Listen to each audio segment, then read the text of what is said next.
110万票の兵庫県の民意という言葉に何の説得力があるんですかということを我々は言わなきゃいけないんですよ。訴えてきたらええやんか。名誉毀損がなんかで。斉藤元彦さんは兵庫県知事です。だから公共性はバッチリです。公益性、僕は言論活動をしていて権力の動向ということをやっています。公益性バッチリです。真実性、真実相当性、6月3日の記者会見であんなことを言いました。それを論評して人殺しと言ったまでです。これ崩せる？このロジック。次の定例会見が楽しみって楽しみですよ。どうせね、元彦アホやからね、ものすごい圧力かけて俺を出禁にするんですよ。今日はトランプ大統領の話をね、実を言うと入り口にしようと思って、今日のタイトルを回収しようと思って、カマラ・ハリスをトランプ大統領が下したこの間の大統領選挙の時に、トランプ大統領が最も勝った州はオハイオなんですよ。全米の票を集めると、ポピュラーボートね。ポピュラーボートっていわゆる一般投票ね。アメリカの大統領選挙というのは皆さんご存知のように、大統領選挙を投票する人を選ぶ選挙なんです。大統領選挙っていうのは直接選挙に見えて間接選挙なんですね。州によってルールが違うので、もうニアリーイコール直接選挙みたいになってるところがあるんですけど、言うたら大統領投票で、州によって違うんですよ。ウィナーゲッツオールって言って、1票でも多かったら、そこは 100% トランプになったりとか、カマラ・ハリスになったりとかっていうのが、州によってルールは違うんですけど、でも間接選挙、大統領選挙人を選ぶ選挙なんですね。で、その大統領選挙人をどうやって選ぶかっていうと、これも州によってルール違うんですけど、わかりやすいことを言うと、私はハリスに投票します。私はトランプに投票しますって、あらかじめ表明している、もうそういう制度のこと、昔、戦争の前とかは、わかりやすい言い方をすると、間接的に言うと、私はカマラ・ハリスに投票します。私はドナルド・トランプに投票しますと表明している大統領選挙人に投票するんですよ。で、ポピュラーボートっていうのはどっちに投票したかというその票の総数で、日本的に言うと、言えば、投票用紙にカマラ・ハリスと書いた人とドナルド・トランプと書いた人の一般投票の票で言うと、アメリカ合衆国全部を集めてくると、報道のされ方でカマラ・ハリスがめちゃめちゃ負けたみたいな感じですけども、そんな負けてないんです、実を言うと。ここ数字出てますけど、トランプ陣営が 49.8% で、カマラ・ハリス 48.3% なんで、得票率で言うと、ポピュラーボートの一般投票の得票率で言うと 1.5% しか差はついてない。リベラルが嫌われたとか言いたいからめっちゃ負けたように喧伝されてしまってるけど、めっちゃ僅差なんです。これが結果なんでね、めっちゃ僅差なんです。で、これ見るとわかるんですが、そのレッドステートっていうのはトランプ側ですね。ブルーステートっていうのはハリス側ですね。で、そのポピュラーボートの中でトランプが一番勝った州はオハイオ州やったんですよ。オハイオ州はなんとトランプのポピュラーボートが、全米で見るとさっきの僅差やったんですけど、オハイオ州はトランプ倍取ってるんです。ダブルスコアで負けてるんです。ダブルスコアでカマラ・ハリスが負けてんの。オハイオ州だけ。ほぼほぼダブルスコアやったんですよ。めっちゃ負けてるのよ。その大統領投票人の総取り形式やからじゃなくて、その一個手前の一般投票の段階でめっちゃ負けてんの。トランプがめっちゃ勝って、カマラ・ハリスがめっちゃ負けてんの。倍取ってんねん。で、それから2年経って、今年の11月、中間選挙があります。で、この間、プライマリーって言うと予備選挙が終わって、共和党と民主党の両方ともの候補者が出ました。決まりました。上院議員選挙。本選が11月に始まります。今ね、民主党がオハイオでリードしてるんですよ。2年前の大統領選挙の時に、トランプが倍取ったオハイオ州で、上院議員選挙が2年後行われて、民主党と共和党と両方出てきてんねんけど、2年経ったら真逆の答えをオハイオの有権者は出しそうなんですよ。普通考えたらトランプの共和党がボロ勝ちしそうやねんけど、2年経ったら民主党の方がリードしてんのよ。で、それが何が原因かというのはね、それはその定性的な分析っていうのは必要でしょう。ガソリンが高くなったからとかね、食料品の、アメリカ今食料品の値上げがすごい問題なんですけど、その食料品の価格が高くなったからとか、ガソリンの値段が高くなったからとかね、さっきまで宮古町長の話してたのに8分経ったら今トランプ大統領の話してるんですよ。病院行け言われるね。いやだからこの話題の触れ幅ぐらいオハイオの民意は触れたわけですよ。さっきまでユリトールのカックンルンバの話してたのにもかかわらず、今オハイオ州の上院議員選挙の話をしてるんですよ。これぐらいの触れ幅で2年間でオハイオの民意というのは動いたわけです。でそれ何が言いたいかというと、民意って何かねって話です。民意って何かね。でこれは僕はオハイオの有権者のことをバカにしてるわけではないけども、民意っていうのはそういうもんですよね。2年前ね、トランプ大統領に熱狂した人たちが2年経ったらトランプあかんって言うんですよ。で僕はそれで熱狂があかんとか、2年前の投票行動と違う投票行動を2年後にすることがあかんとか言うてるわけではなくて、それはそういうもんでしょ。例えばソウルです。韓国のソウル。今度はアメリカから大韓民国に話の話題が変わります。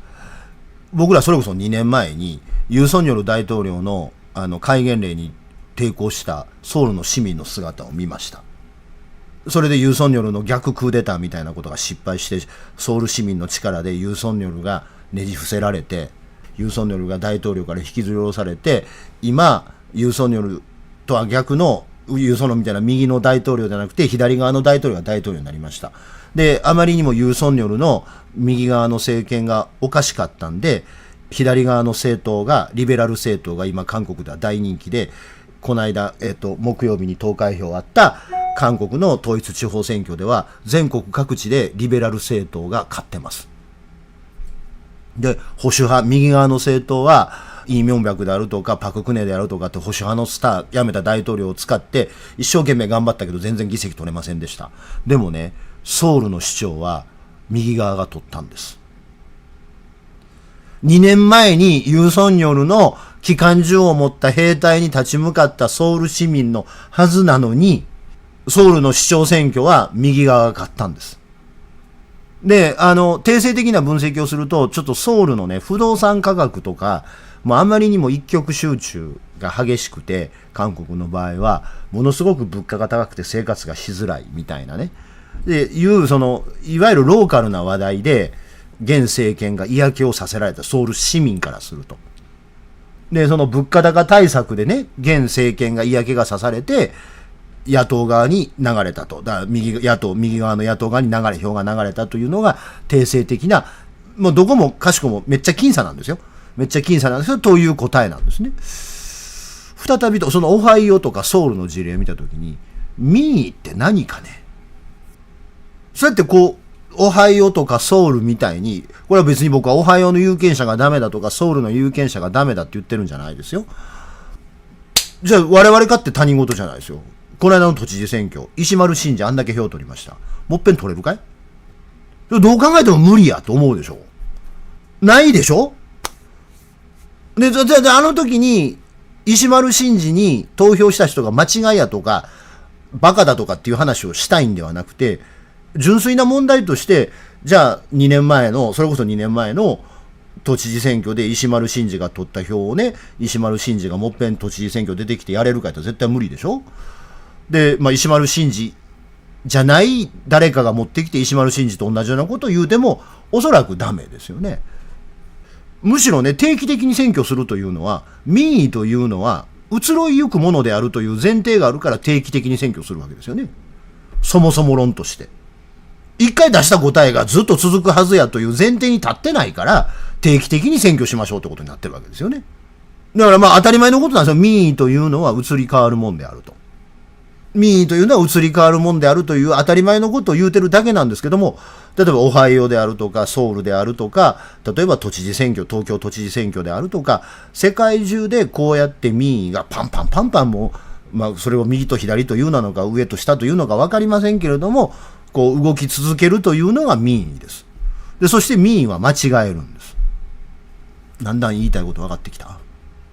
110万票の兵庫県の民意という言葉に何の説得力があるんですかということを我々は言わなきゃいけないんですよ。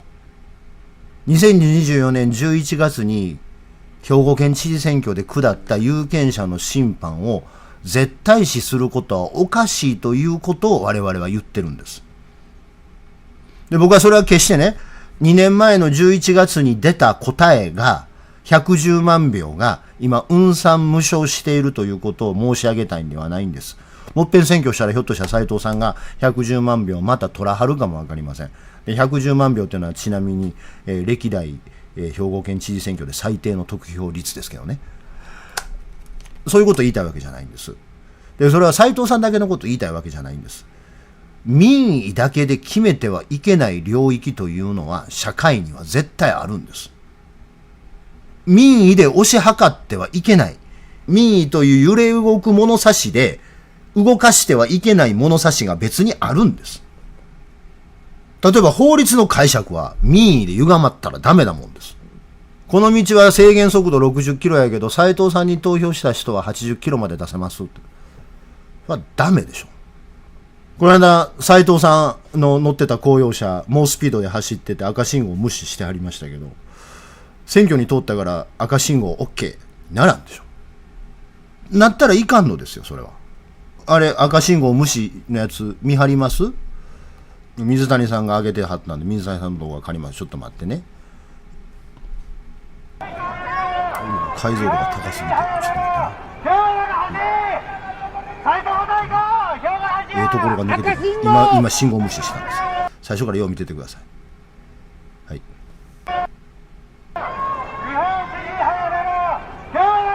赤信号なんですよ。赤信号で右折したんです。赤信号。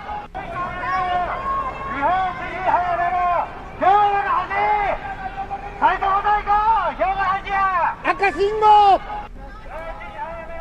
元行こう、お前もう地上で歩くな。な、出歩くな、出歩かんでええよお前は。出歩かんでええから。知ってます、見たらわかります。はい、気持ち悪い、さっさといいねこれ。二度とわざと言うなよ。二度とわざと来んな。早くやめましょう。歩道はここを出してください。窓開けてみろ、窓開けろ。窓開けろ。窓開けろ、下手に。斉藤さん。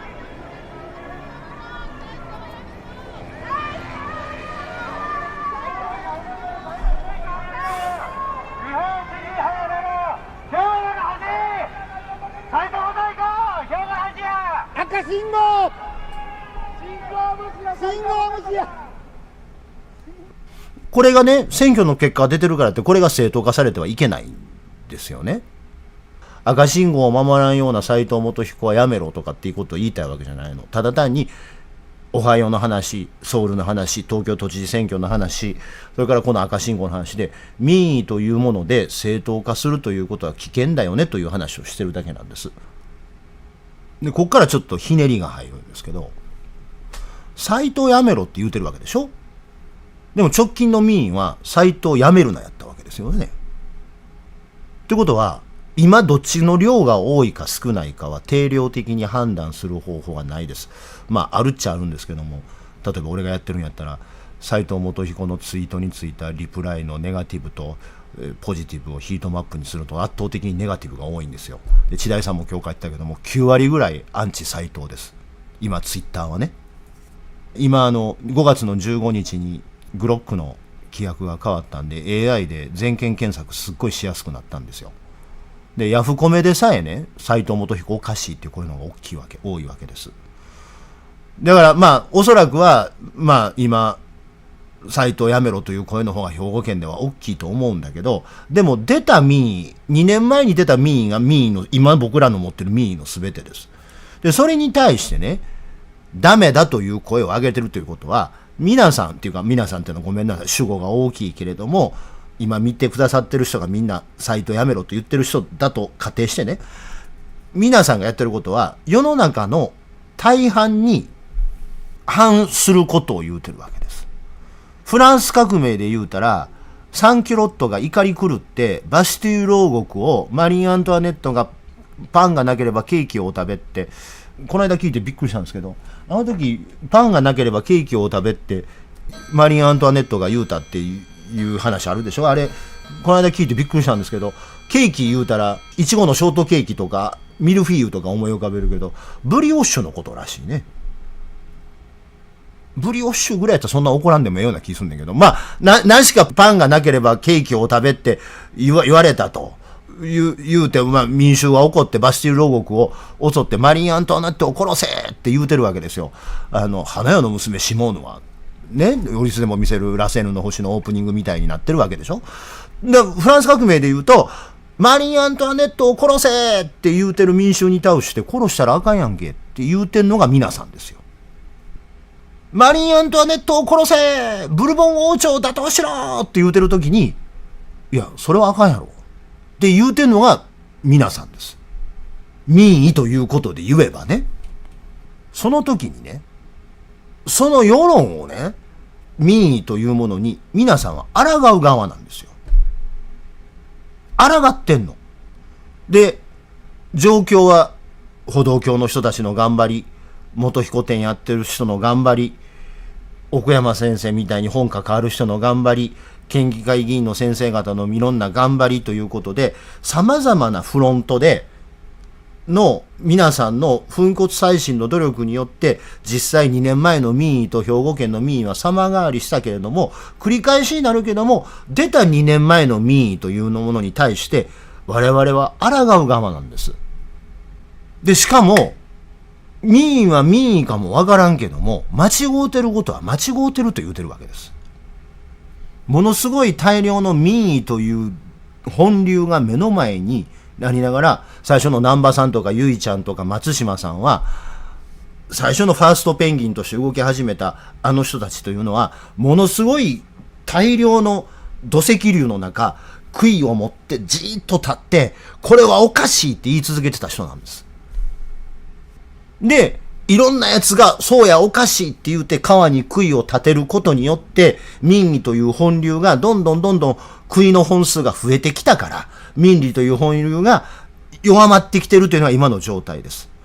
で、流れというものがダーッとあるんであれば、釘を刺す、杭を打つという行為を一人一人が歩道橋の上で、三宮の駅前で、花時計の前で、姫路の駅前で、尼崎の駅前で、やってきた積み重ねが今のこの状況なわけです。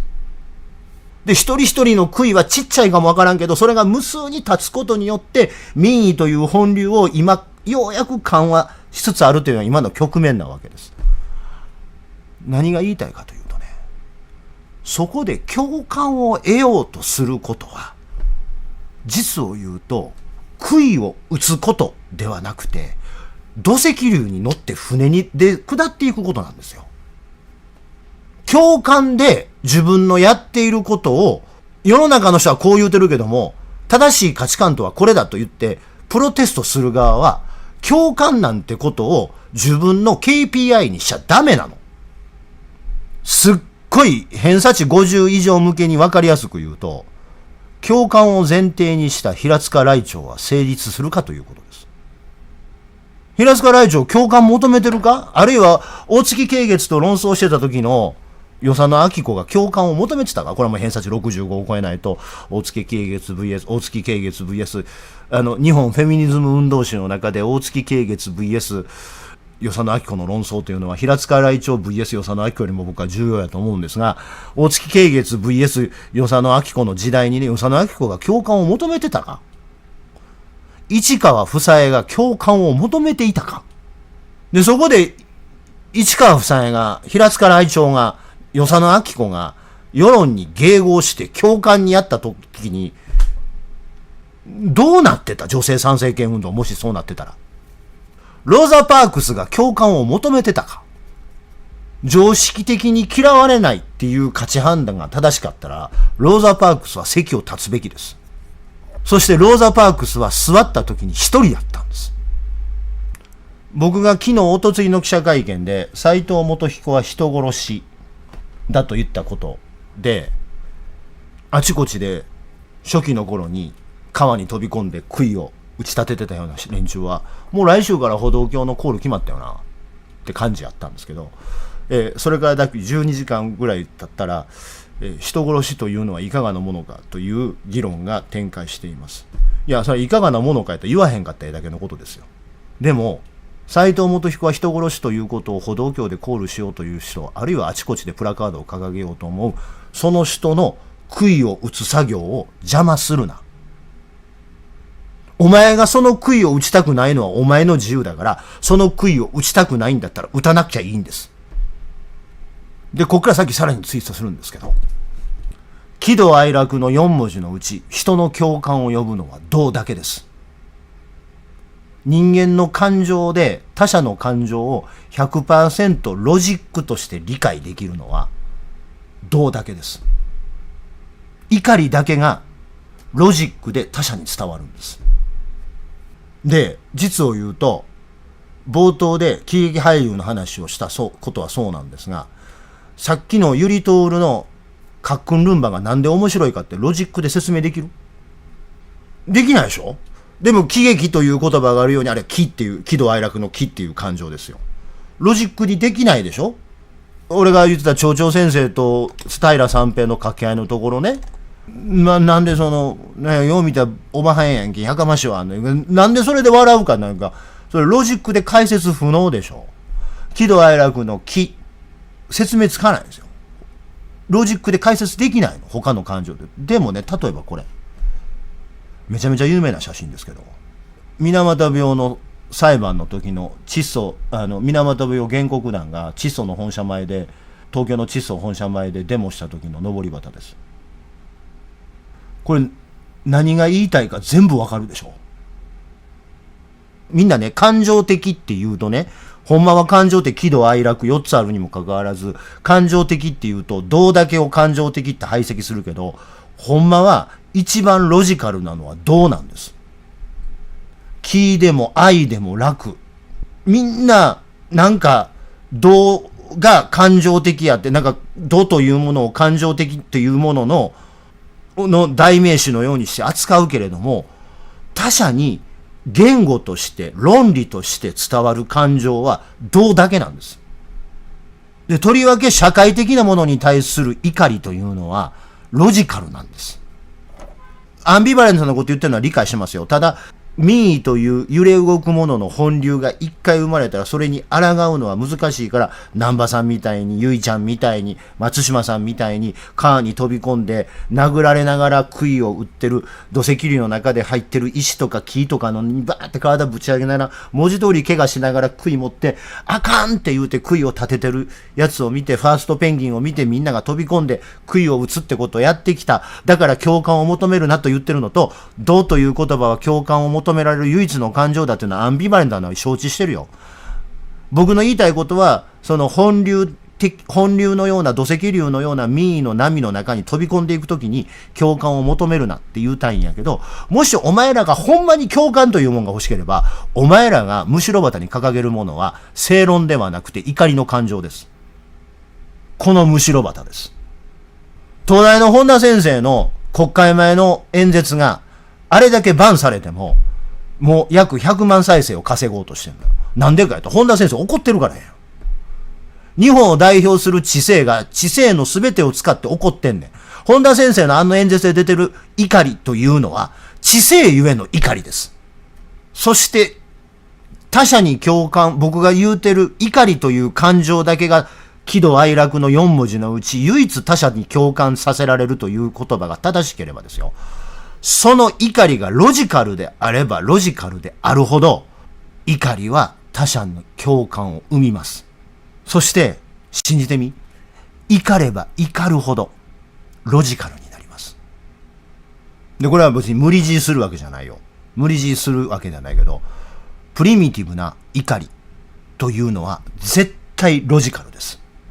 斉藤元彦は6月3日の記者会見で、渡瀬県民局長は異議申し立てをしなかったと言いました。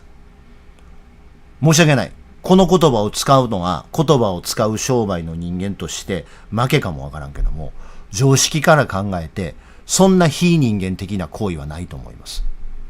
昨日も話をしましたが、あの瞬間、あの席にいるのは知事と記者たちだけではありません。部屋の2方をぐるーっと県の職員が囲ってます。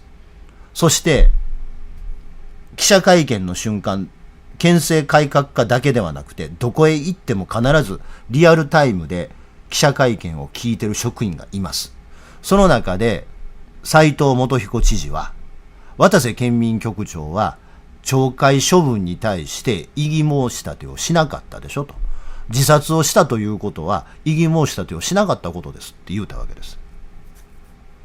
この言葉を使うのは物事を言葉で表現する商売をしている人間として敗北に近いかもわからんけれども、常識から考えてそんな非人間的な行為はないはずです。で、その非人間的な行為を見たときにプリミティブな怒りというのは湧き立つはずです。常識的に考えたら。そのプリミティブな怒りをそのまま言語化することが人の共感を生むんです。ここはね、カウントオンミー。斉藤元彦は人殺し。めっちゃ流行るで。みんな理屈で考えて、理屈の話をしてんねんけど、そんなん言うたら人から嫌われるとか変な人やと思われるって言うかもわからんけど、って言ったら考えるのはわかんねん。田舎の弱者から順番にそう考えていくのはわかんねん。でもね、その言葉は届きます。で、そこのプリミティブな怒りをそのまま言語化して怒りとしてぶつけることが、民意という本流で赤信号まで合法化され、広域通報者保護法違反まで合法化されるという北朝鮮みたいになってしまった兵庫県を是正する唯一のパワーは皆さんの心の中にあるプリミティブな怒りです。子供の時から怒ったらあかん、感情的になったらあかん言われてきたのはわかる。でも冷静に考えてみてくれ。怒ってる時はロジカルです。3日の記者会見の経緯があったらロジカルな答え、訳分して出てくる答えは斉藤元彦は人殺ししかないんですよ。そうです。二次感情。だから怒りだけは二次感情って言うんですよ。カックンルンバを聞いた時に笑うてしまうっていう時は 100% 感情なんです。ロジック、理屈一回も入ってへんねん。怒るという行為に出る時っていうのは一回自分の中で処理してから怒ってんねん。だから怒りは二次感情って言うんです。で、これは怒らなあかんですよ。だって、非人間的な行為が公共の場で行われたんですよ。それを俺は自己正当化してるんじゃなくて、怒らないとダメですよ。ロジックは怒ることを要求してるはずです。現に記者会見の動画を今見返したらみんな怒るはずです。で、これしょうもない論点やねんけど、南波さんとか俺とかにそんなん言うたら共感得られないってやつのツイッター見ていってみ。だいたいね、フォローしてる数の方がね、フォロワーよりも多いんですよ。共感埋めてないやんけお前ってやつばっかりなんです。逆に言うたらね、あれを怒らないで済ますロジックをどうやって持ってくんの？逆に言うと、怒らないで済ます理屈をどうやって用意する？できる？ロジックで言うたら、もう、だって怒る以外の答え出ようがないやん。6分の1と6分の2足したら2分の1ですよ。ほっといても2分の1になんねん。6分の1と6分の2足してたらね、一番最初に出てくる答えは6分の3やけど、落ち着き悪いから最後2分の1になんねん。あの時に、怒ったらあかん、乱暴な言葉を使ったらあかんというのは、ロジックに見えてロジックもどきですよ。感情的でないように見えて、決してロジックではないですよ。絶対無理よ。論理の世界で怒ってはいけないということを説明するのは。道徳とか、美意識とか、自分の習慣とか、そういう第三者には何ら価値をもたらさないものでないと怒ってはいけないなんていう言葉はつぐめないはずです。そんなもん第三者に関係ないんですよ。ロジカルに考えて第三者に関係ないものが共感を生むかよ。だから正々堂々と胸張って斉藤元彦は人殺しって言えばいいんです。だって人殺しなんだから。6分の1と6分の2足したら6分の3になってほっといても2分の1になんねんって。それぐらい単純なロジックですよ。それを言うなという圧力は、ロジック以外のそれこそ暴力に属する外的効力でしかないはずです。そんなもん、お前が下品に見えるって言われても、ソーファッキンファットですよ。一言だけ申し上げても、下品なんでしょうよ、そら。斎藤元彦は人殺しというのは下品なんでしょう。で、それに対して上品な知事っていうふうに見えるんでしょう。上等ですよ。上品な言葉で県民局長は期限の手前で自殺をしたんだから異議申し立てをしなかったんで懲戒免職を受け入れたということになりますねって上品に喋ってたり、それが上品やと思うんでしょ。そんなやつから下品と思われるんだったら下品と思われたいですよ。それが上品に見えるやつからやったら下品と思われることの方がね、まだ人間として美しいですよ。ね、一言だけ申し上げておきますがね、菅野保は祖にしてやかもしれんが非ではないです。そして皆さんも祖にしてやかもしれんが非ではないはずです。言いたい気持ちはわかるよ。どうしよう、斎藤元彦は人殺しとか言われて他人から嫌われたらどうしよう。それは心細くなる気持ちはわかる。そう思うのは当然だとさえ僕は思う。が、そう言うてる人の邪魔をするな。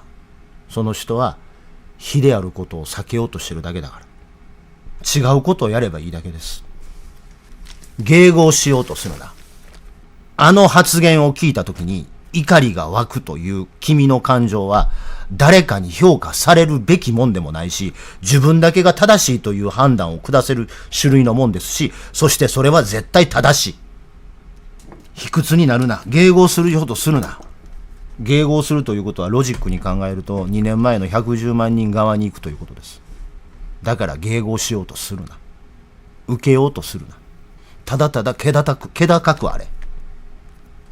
問われているのはあなたの気高さと強さです。さっきからまあそりゃそうやわな。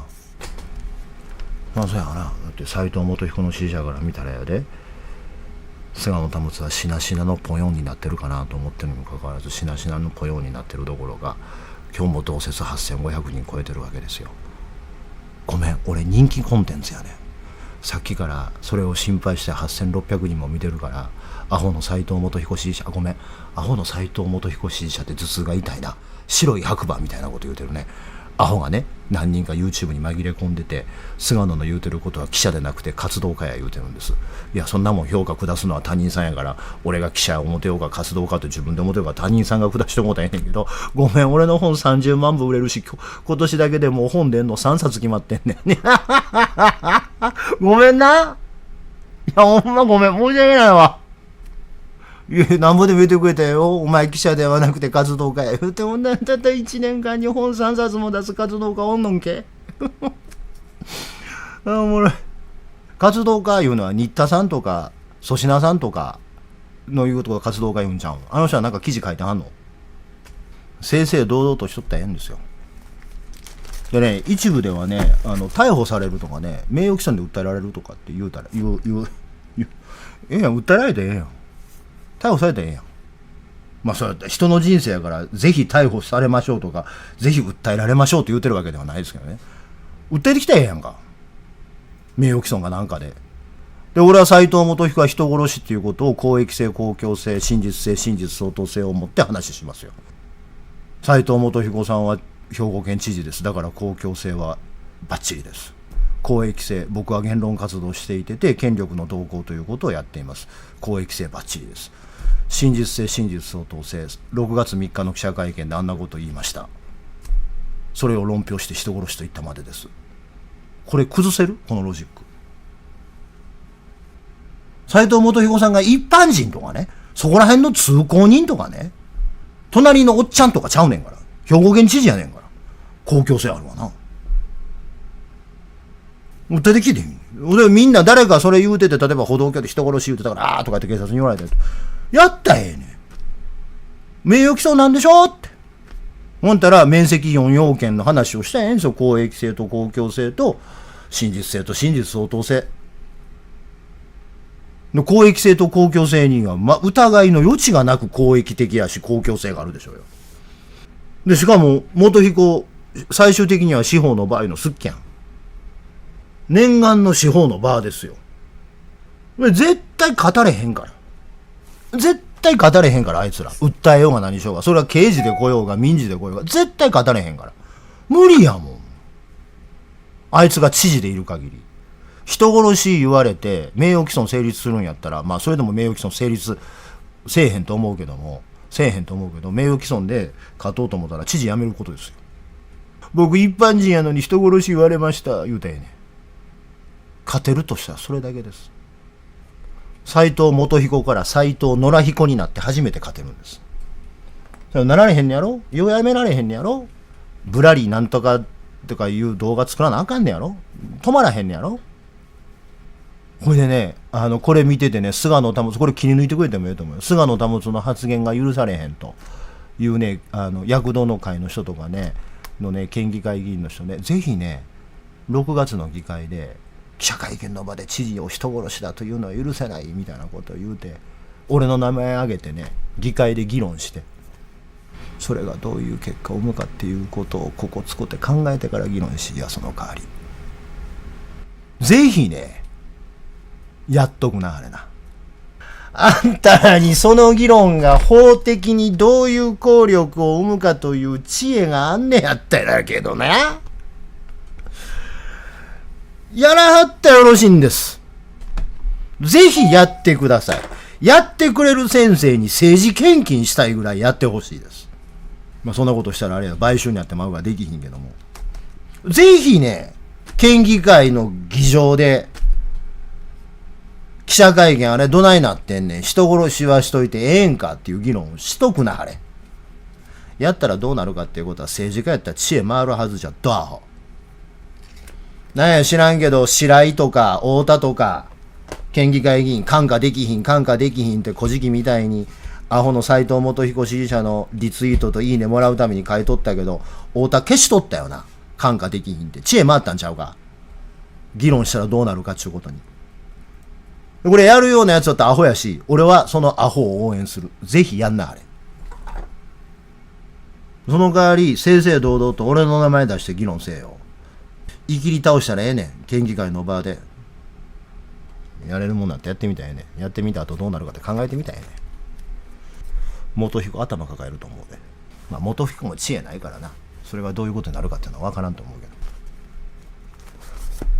次の定例会見が楽しみって楽しみですよ、どうせね、元彦アホやからね、ものすごい圧力かけて俺を出禁にするんですよ。これ昨日も言うたんですけど、菅野保を困らせようとすると、そのまま出席させるのが一番菅野保困るんですよ。だっておもろないやん。いや、まだできんかどうか聞いてへんで。聞いてへんけど、俺の予想は多分きっとできんにしてきよんねん。で、俺がしれっと言ってたら、しれっと出てったら一番おもろないやん。出禁になったら周りめっちゃ盛り上がるやん。俺おらへんのに歩道橋から斎藤元彦人殺しって流れてやで。三宮の駅前にこの人人殺しですってプラカード並んでやで。で、俺の YouTube の再生回数回ってやで。ほんで俺の本売れてやで。もうそろそろ出んねんけど、本売れてやで。出禁になった取材者が書く斎藤元彦の話やで。めっちゃ売れるやん。で、それは普通そうなってまうから、普通の知性があったら、出禁にせえへんねんって。せやけども、知大さんの格言ですよ。アホは逆を打つ。普通考えたら、菅野保をしょうもなくするためには、菅野保がしょうもなくなることが菅野保に対する最大の攻撃なんだから、普通にしれっと記者会見出させた方がええのよ。どう考えても。その方が菅野保のダメージでかいのよ。でもアホやから絶対逆打つんです。そうすると出禁になるんですよ。だから出禁になったらまた盛り上がるんです。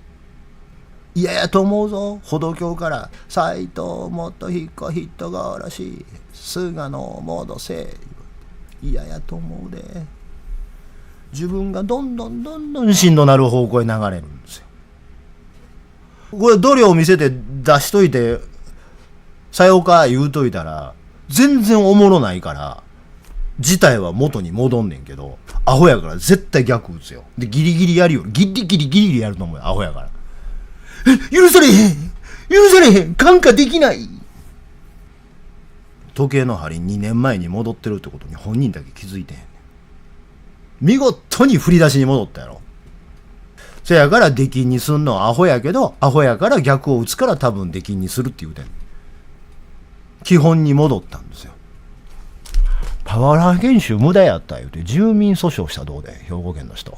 まあ住民訴訟別に兵庫県民じゃなくてもできるんですけどね。行政訴訟したどうで、パワハラ研修に使うたら予算返してくれ言うて。